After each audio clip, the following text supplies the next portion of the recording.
Welcome and thank you for standing by. At this time, all participants are in a listen-only mode. After the presentation, we will conduct a question-and-answer session. To ask a question at that time, please press star 1 on your touch-tone phone. Today's conference is being recorded. If you have any objections, please disconnect at this time. I'd now like to turn the call over to Mr. Jared Liu. Sir, you may begin. Mr. Liu? Oh, sorry about that. Nope, it's okay. So thanks, everyone. Sorry we got started a little late. We had sent out the wrong contact information, and everyone's starting to come in now, so I appreciate you sticking with it. So this is the Thursday webcast series. It's a bi-monthly webcast held at the lunch hour. The trainings leverage local successes by amplifying to a larger audience, to model organizations, methods, materials, and approaches. Sessions are planned to last no more than an hour, with presenters speaking on the same topic from slightly different perspectives, each for a total of about 40 minutes, followed by about 20 minutes of questions and answers. The session is approved by the ISA for 1 CEU hour and by SAF for 1 CFE Category 1. If you haven't already given me your certification number, you can email me after this session. Also, most state landscape architecture boards require only a certificate of completion, which ACT is happy to provide to members who request this. This is a program of the Alliance for Community Trees, and we encourage you to consider joining if you're not a member. We also want to thank our sponsors of today's call, the Home Depot Foundation and the USDA Forest Service. Today's session is Green Solutions to Stormwater Management. Just 2 inches of rain falling on the roof of a small house can send over 600 gallons of water down the drain spouts.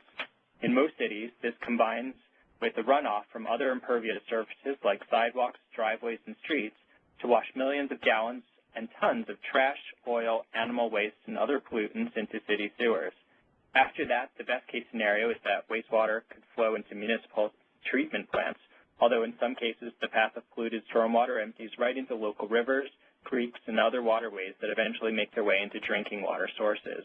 So on multiple levels, stormwater management is a critical problem. We have 3 speakers today. First will be Glenn Abrams, who is the Watersheds Planning Manager at the Philadelphia Water Department.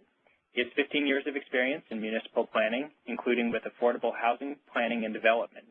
He is recognized as a certified planner by the American Institute of Certified Planners and is a graduate in city and regional planning from The Ohio State University. Glenn leads the team that is completing regional integrated watershed management plans for every watershed that drains into Philadelphia.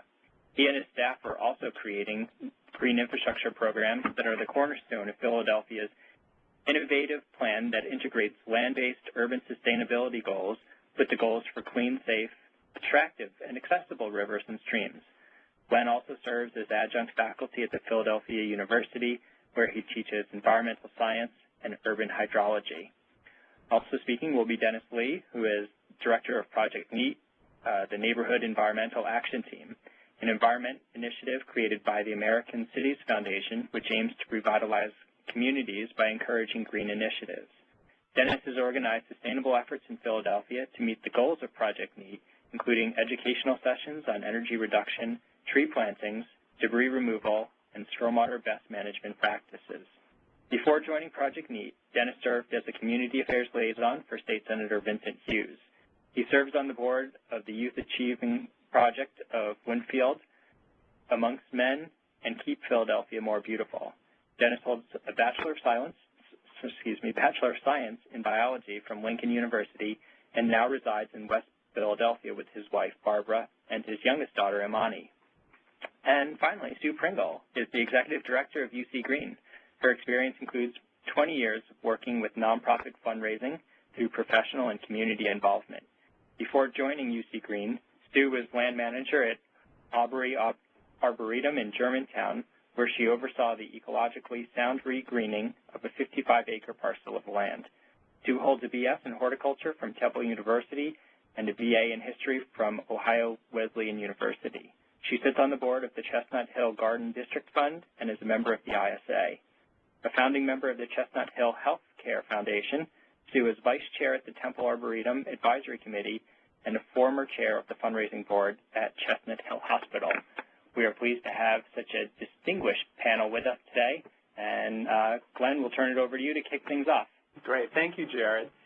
And good afternoon to everyone. And let me go. The first slide here.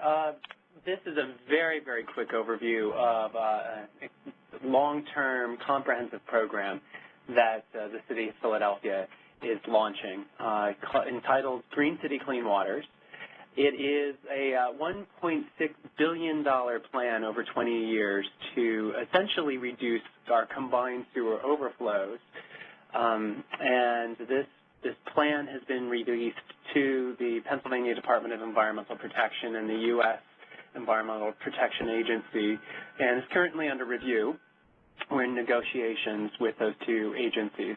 However, we're really excited about this vision. It's quite unique, and as you can see on the slide, a majority of the money is proposed to go toward a greening effort, really focusing on green infrastructure over conventional infrastructure as a way to manage stormwater and reduce combined sewer overflows. Now, we came to this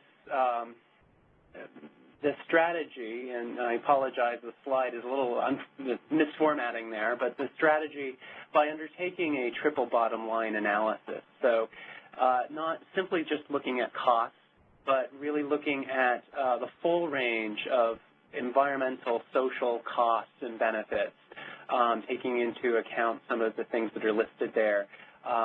This is ultimately a plan to comply with Clean Water Act regulations, so focusing on water quality. However, we really wanted to look very broadly at environmental goals and assess this plan's impact on air quality and things such as neighborhood community well-being and property values, opportunities to create recreational amenities and other kinds of benefits. And the bottom line is that looking at this plan, we see that we'll actually create more than $2 in benefits for every dollar invested, especially compared to investing in conventional infrastructure. What is done in most cases for combined sewer overflow mitigation is creating large tanks or tunnels, basically large storage chambers to store all that excess combined flow of stormwater and sewage and store it until there's capacity in the system again. It is bearing a significant amount of money underground and then requires a huge investment in energy resources every time it rains to pump all that water back into the system. So, as I said, our emphasis is on green stormwater infrastructure, and as you see here is a definition that we use, a soil water plant system. And the idea here is to try to replicate the natural water environment, that natural hydrology, allowing water to infiltrate down to the ground as much as possible. It can be challenging in an urban environment. Reintroducing vegetation, especially trees, to allow water to be released back up into the air through evapotranspiration.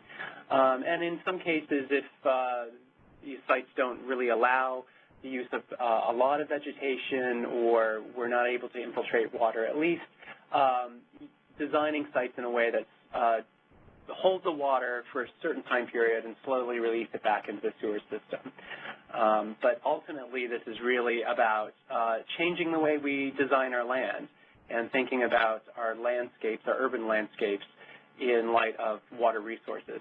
So here's just an example of what happens, a diagram of looking at the changes in hydrology as we develop. And as you can see on the left-hand side of the slide, that natural condition, a majority, 50% of the rainfall typically infiltrates, and another large percentage is released back up into the air through evapotranspiration or evaporation, and only about 10% is runoff. As we develop sites, and obviously creating urban spaces is necessary, but what happens in traditional development processes is that we, because of paving for parking lots and roads and sidewalks and creating buildings, we're creating a lot of impervious surfaces. And so we see huge loss in infiltration and a huge increase in runoff. So to address this, as I had mentioned, our focus is quite different, relying less on conventional infrastructure and really relying on a program that emphasizes greening and in the urban environment in ways that are engineered. I mean, these are engineered systems. This is green stormwater infrastructure. We do regard it as part of our infrastructure system, but it's this linkage of really looking at our landscapes, our urban land, and how each of these kinds of landscapes can be greened up in ways that may help to manage the water. And as you see, we've kind of divided things between public lands and private lands and have programs addressing each. I'm only going to have time to focus on a couple, but the first one, green streets. This is very important. As you can see, streets and sidewalks represent a really large percentage of our impervious cover within the city or within the city's combined sewer system. And really what we're striving for is, in partnering with especially our streets department, coming up with new standards for city streets. The ultimate goal is, as we rebuild the city, that we have new design standards in place that take into account stormwater management. This can be as simple as expanding our tree cover, but also planting trees in very specific ways to help manage water, looking at alternative pavements and alternative ways of getting water into the ground. So here's some example. We're really playing around a lot with the stormwater tree trenches. At the surface, these look like kind of conventional street tree plantings. However, what's important is really what is happening underground, and that is we're collecting the water from the street and the sidewalk and routing it into a gravel bed that is sort of between and surrounding the tree planting areas. The gravel is just a place where the water can be stored until there's enough time for the water to infiltrate into the soil, but it also has the added benefit of bringing more water to urban trees, which of course can be very stressed by not having good access to water. We're also looking at various ways of creating rain gardens and planters in the urban conditions. So these planters, this kind of design was really first implemented in Portland, Oregon, but we're beginning to look at some strategies here in Philadelphia for these sidewalk planters, essentially little structured rain gardens in the sidewalk that take runoff from the street and allow it to infiltrate down, and the plant material is selected so that it can take these alternatively wet and dry conditions, but when it is raining, these plants really will take up the water and evaporate it back up into the air. And any places where we have sort of leftover space in the street right-of-way that might be bumping out into a street if at an intersection or where intersections are realigned, we're looking at opportunities for creating these street-side rain gardens. Another important portion of our program, looking at schools throughout the city.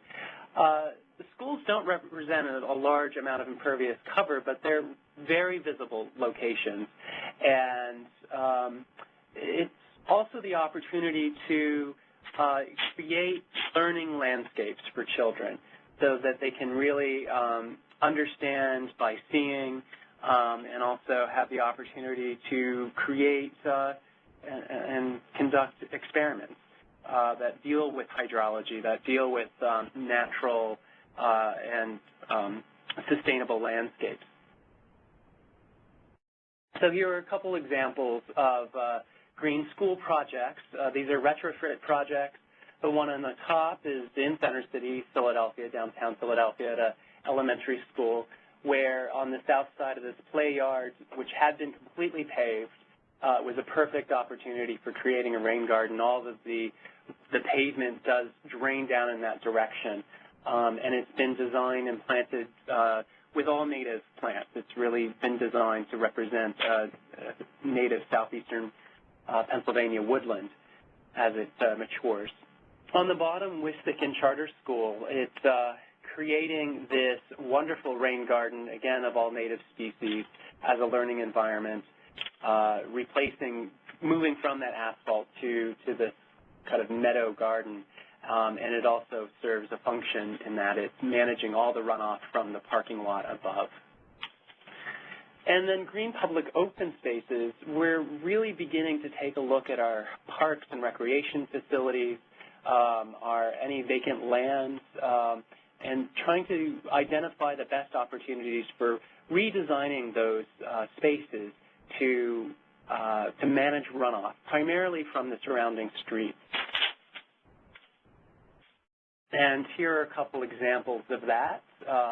On the left-hand side, we have Cliveden Park in East Mount Airy, and this was a wonderful example, a park that was just really tailor-made from stormwater management, although it was not completed until a couple of years ago. Our thinking had to catch up with the way it was actually established. But this park kind of sits in a natural bowl. We put in new inlets to intercept the flow on the two streets that are adjacent to the park, and created a series of tiered rain gardens that step down the side of the slope. And at the bottom of the hill, there is a kind of a natural wetland area. The whole system can overflow, so we don't completely flood out the park. It's only really designed to manage the first 1.5 inches of rainfall. But it has wonderful impact while it's raining and really attractive aesthetics when it's not raining. The one on the right-hand side, Liberty Lands Park, really shows how stormwater management, this green stormwater infrastructure, can be integrated into a full design. So in this case, it was a park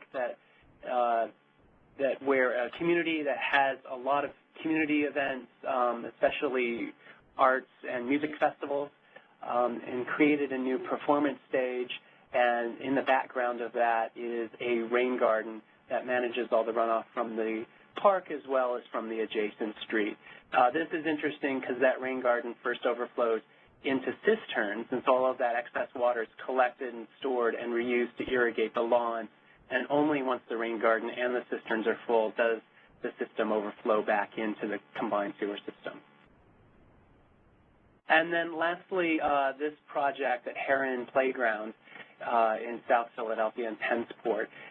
This is a great example of this kind of transformation. This was a completely paved playground and has been transformed with a large rain garden with porous rubber play surfaces, and the basketball court, the new basketball court, is all porous asphalt.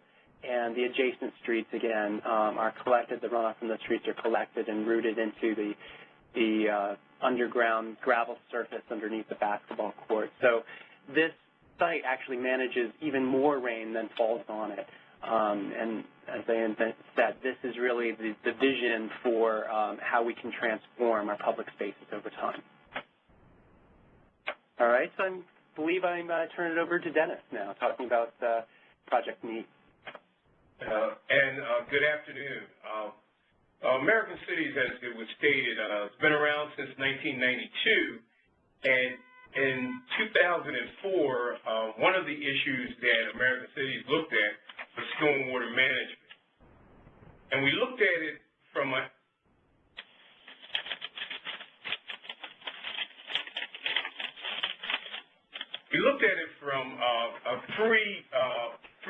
three-step approach. We wanted to look at stormwater management. We knew that it was a major issue, but we knew also that everyone would have a part in this major issue. So the first thing that we wanted to do is to identify some areas within the West Philadelphia, North Philadelphia, and Southwest Philadelphia area where we would look at the leadership in those areas and start educating the leaders on what was all the stormwater management issues about and how could they be a part of it. We also asked those leaders, those block captains, those presidents of community-based organizations, ministers, all of these different leaders, business owners, different business, all these different leaders, what could they do in order to help with this stormwater management issue, the combined sewer overflows, as was mentioned by Glenn, that we all had a part in doing this. What could we do? So we asked, we set up the education of these leaders about stormwater management, and we gave them a criteria and asked them to go back out into their community, into where their space was, and to come up with some ideas that they wanted to do in beautifying their area, but with a different twist, looking specifically at the what stormwater management issues they could bring. So in doing that, we got back information from them, and we started to look at ways of developing projects that would kind of fit everyone's needs. It would provide a need for, it would fulfill the stormwater management need. It also would fulfill the need for their particular community improvement. In that process, we hired about 40 part-timers to do these about 20 projects in those particular areas. We call them physical improvement projects, whether they were debris removal, planting trees, setting up rain gardens, putting out rain barrels, putting out those particular issues. What was unique about that is that in hiring those 40 part-timers, we were able to start placing folk that were in the reentry population and building some self-esteem issues around there. The other component that came out of this was working with youth, educating youth on this, because we felt as though if youth got it, then they would pass that on in their families, and we started getting them involved in that process.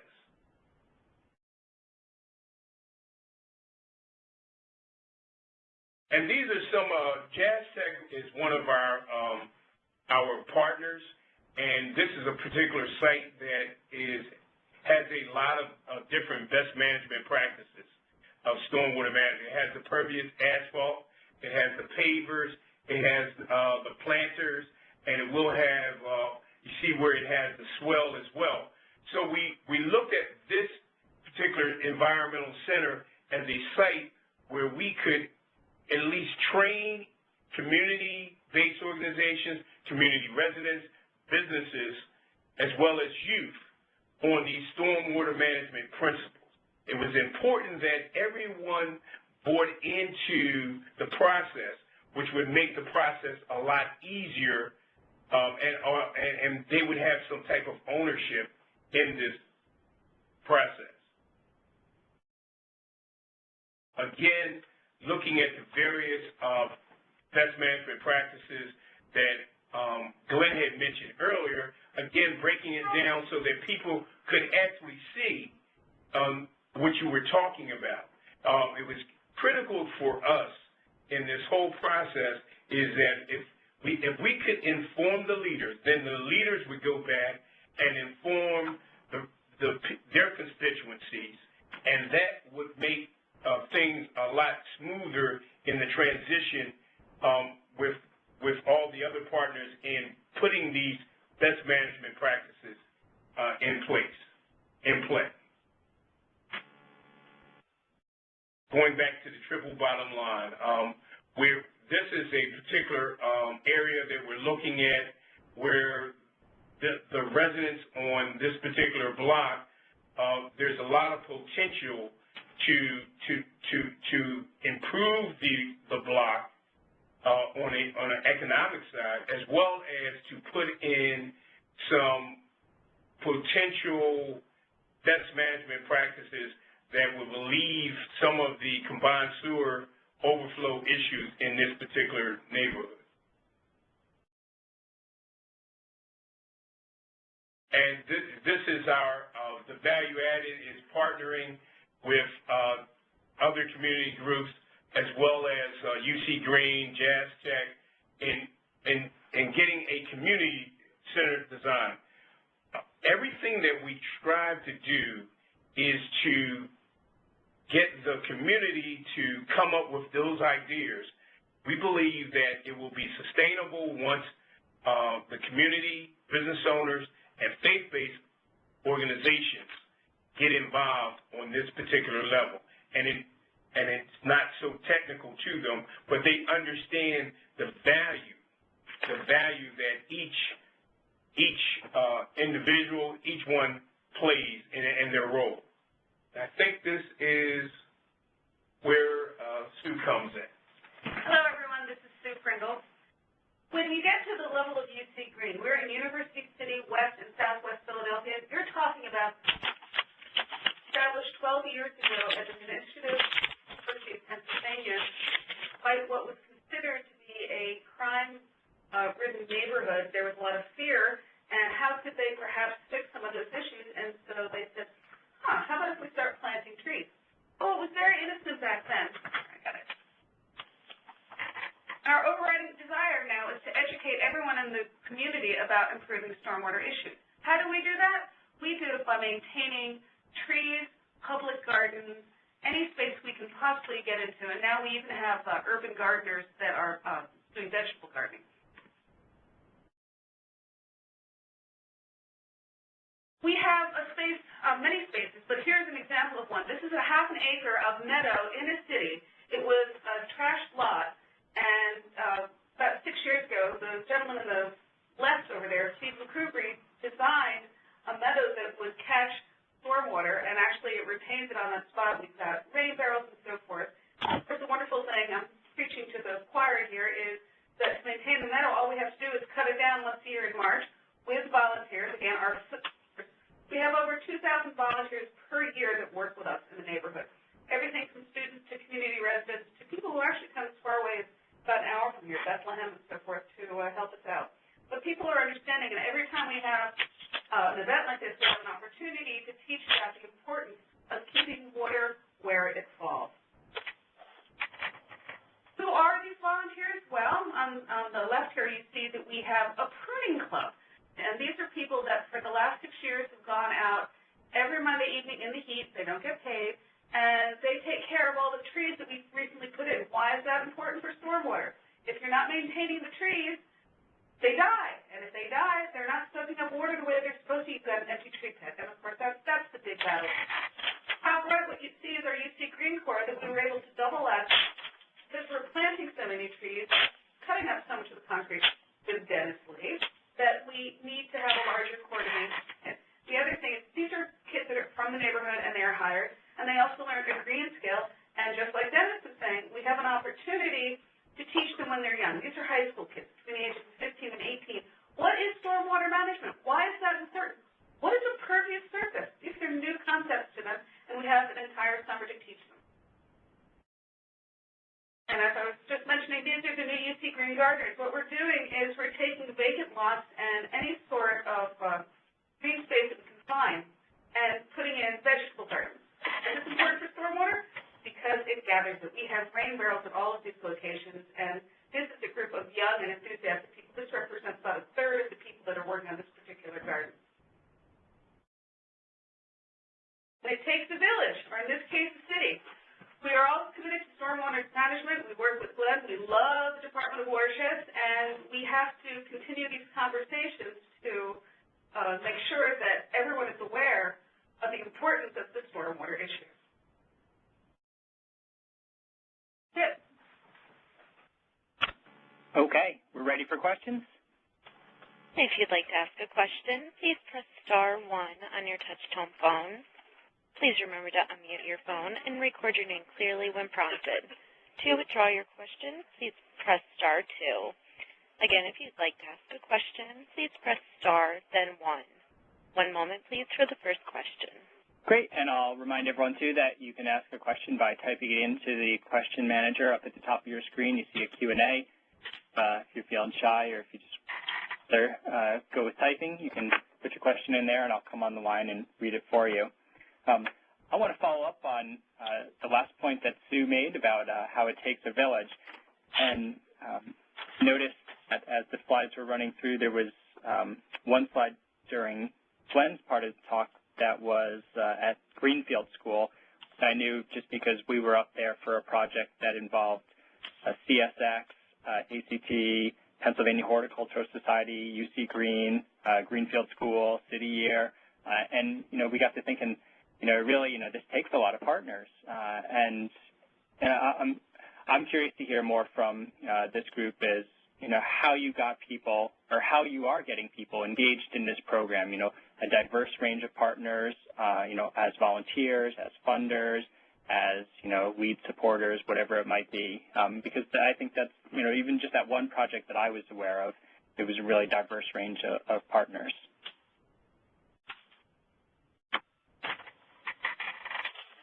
Well, Jared, I was working a little bit with that project as well, and I mean, I think the range of partners there was really a testament to the work that was done by that specific school. That project was really led by the Home School Association, and they reached out. I suppose what really the point is that they reached out to the people that knew how to really help them, like Pennsylvania Horticultural Society's Philadelphia Green Program, and so sometimes it's just a matter of making the right first contact, but it's also a group that was incredibly motivated and very well organized. And I know from my standpoint, it's obviously different in my role than Sue or Dennis. One of the biggest roles that I have here at the Water Department is really kind of trying to pull together all the other city departments, as well as working with related nonprofit agencies. So kind of pulling together our resources, our visions, our plans, making sure that we're not duplicating efforts or looking for those opportunities where our goals kind of intersect. So that's really important to be able to have someone to do that, to work, to kind of cast a really wide net, to look broadly at these issues. And Glenn, we're very glad that you're doing that. Thank you. Well, UC Green doesn't have any trouble collecting people. We do a collection of them. That's for many, many years, and they keep coming back for more because there's really no downside to greening. Tree planting, everyone feels good about that. And understanding the stormwater issues, we're getting that more and more, and we find that we actually have so many volunteers that certain events we have to say to people, I'm sorry, we can't take any more. We have to cap it at 500 or cap it at 600 because it's a mass of people. But it's a wonderful problem to have, and I don't see that changing anytime soon. I think it's only going to be the upward spiral. I want to follow on that. I think sometimes there's a perception that that we can only tackle either gray or green infrastructure at the time. There's this paradigm that we can either build a water treatment plant, or we can plant trees, or we can replace a water main, or we can install a green roof. How did you all overcome that false choice and go at this and tackle both things really at the same time? It's actually it's been a long time coming, and I think what we started with was almost a decade ago, really talking about that, recognizing that stormwater, that the combined sewer overflow issue is really about stormwater management and really about kind of thinking even more broadly about integrated watershed planning. And so that we took a step back and we really started looking at what is happening in our watersheds, not just in their city, but upstream. And so we've been working with a lot of our suburban municipalities. But it's taken many years of work and planning and kind of thinking about the issue and changing. It was a major paradigm shift for this utility to embrace green infrastructure in conjunction with maintaining and kind of upgrading our existing conventional or gray infrastructure system. So it's, I think the best answer is just that it's taken time, and the efforts of a lot of people to try out projects, to advance best practices, to really see what is best applicable here in Philadelphia and can be transferred to other places. Hey, Glenn, you're absolutely right. And I think once you give folk the criteria of all the possibilities of what they can do, and you educate and you inform them of the different types of rain, what a rain garden could do, what the urban farming park can do, what can trees do? I mean, the value of the tree is not just that it looks beautiful, but it has other components to it. I think people get it, and I think people are getting it even more now, even on the economic side as well as on the beauty and the environmental side.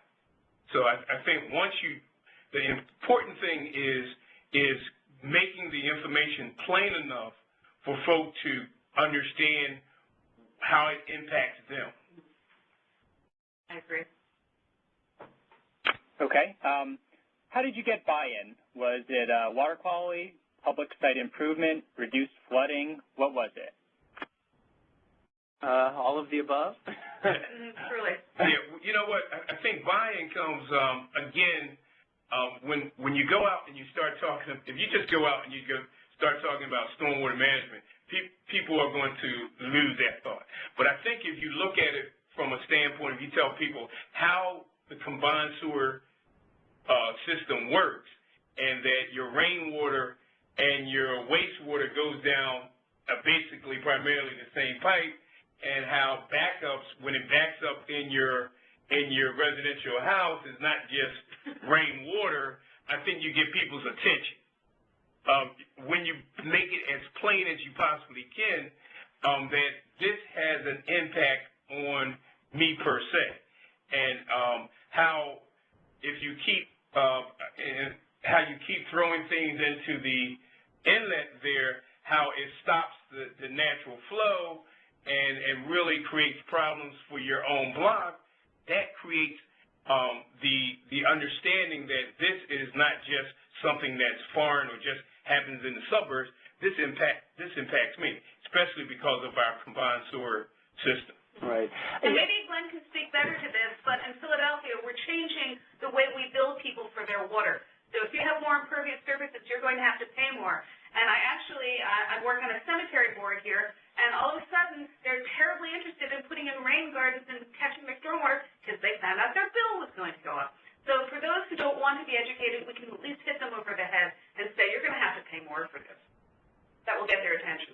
Right. So there's, well, I think what Dennis was referring to is really tailoring the message to the specific audience. And so how do you get buy-in? Where it really depends on who you're talking to. And the importance is understanding what's really important to that particular constituency, whether it's a neighborhood group or a regulatory agency or a group of engineers here in the water department. The message is going to be different. But Sue, you're absolutely right. What is going to resonate with a lot of people is, it comes down to dollars and cents. And so I think this new billing system for stormwater management services, changing the way we bill for that existing service, based largely on the amount of impervious surface on a parcel, that will have a big impact because people respond to dollars and cents. Okay. Where can a person get design specifications similar to those used in Philadelphia? Well, there are a lot of different places. You could start checking our website, and over time that's going to have more and more information. So that was at phillywatersheds.org. And but there are other organizations like the Center for Watershed Protection, Low Impact Development Center. Those are two organizations that would have some information on these kinds of green stormwater practices. I know City of Portland, Oregon has some really wonderful resources on their website. That's Portland Online is the web address. If you look at their Bureau of Environmental Services, as well as I believe Seattle, City of Seattle has a lot of information on their, I believe it's called their Sustainable Stormwater Program. So, you know, there's a lot of information out there. Just need to start, you know, doing some Google searches or however you find information on the web. But that's a good start. Okay. Are trees actually a good thing to plant in a vegetated swale in the right-of-way to treat runoff from streets? The reason I ask is, one, trees may shade out important ground cover and shrub layer vegetation. Two, trees may damage the functionality of the swale itself. And three, the trees may only be temporary, as the swale facility will most likely need to be maintained regularly. Downside to planting a tree, see, I have trouble with that. The swale is an issue. It is an issue. But trees absorb so much more water than some of these ground covers that I would prefer to see a tree in than ground covers, unless we're talking about, you know, tall meadow grasses that can absorb a lot. Yeah, it's really about the right mix of species. You know, tree species with you know, the appropriate kind of underground, understory plantings. So you need to, for any kind of stormwater system, you need to pay very special, very close attention to what is planted, whether it's a tree or you know, a herbaceous or woody species on the ground plane.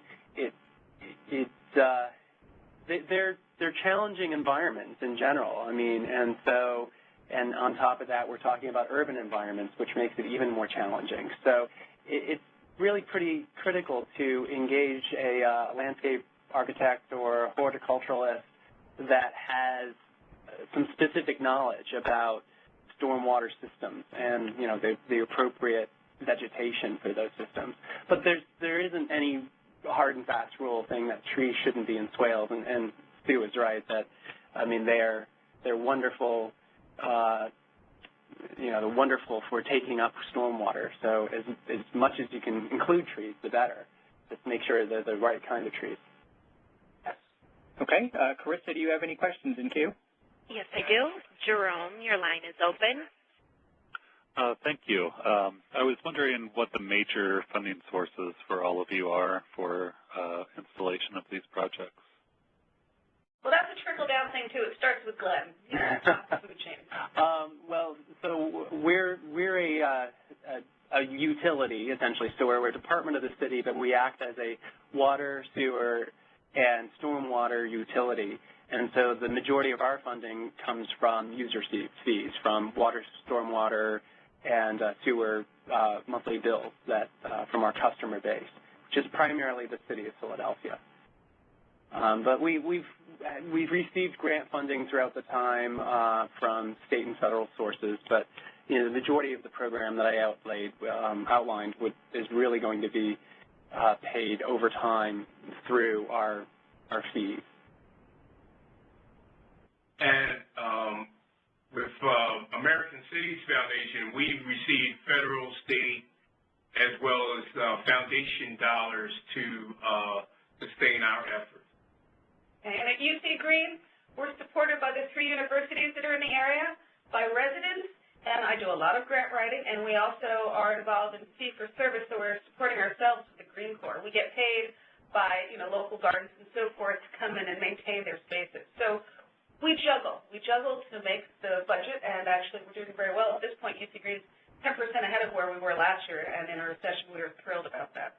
And also we receive contracts to do concrete cutting for tree plantings. Great, thanks a lot. Dennis, can you touch on that a little bit more? That was one of the ways that I came to be familiar with what y'all were doing in Philadelphia. I'd heard there was something to do with concrete cutouts and meeting federal regulations, and so the concrete cutouts got paid for somehow? Right. Because of the concrete, normally where we're planting trees, there's a lot of concrete in those particular residential areas. So what we had trained our team in that particular skill in order to cut the concrete as specified by Fairmount Park as well as city regulations. But it's a unique thing that we do, and other contractors do them, but we believe that we do it in a manner that, because we're tied to the tree planting in terms of on the environmental side. So I think we kind of do it a little bit better with a lot more care. They do it a lot better than anybody else because they do care. Okay. Carissa, any more questions in queue? Nuncan Shetty, your line is open. Hello. This question is for Glenn Abrams. I'm wondering about the stormwater tree trenches and how the gravel bed looks, and if there's any existing examples of the stormwater tree trenches. Yeah, there are a few existing examples in Philadelphia, and we have several more in design that will be constructed this year. The gravel bed is, it's sized basically based on the amount of drainage that's coming toward the system. The gravel is a uniformly graded gravel, so that there's a predictable amount of void space once that gravel is compacted down, so that leaves, a predictable amount of space between the gravel to store water. As I mentioned, at the surface, they really don't look all that different than any other kind of tree planting, although we normally have impervious or the pavers between the trees, although that's not absolutely necessary.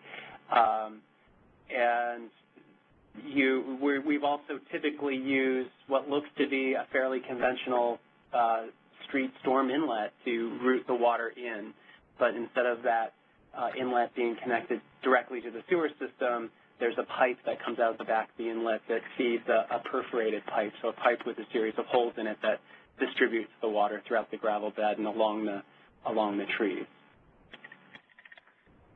Thanks. Okay.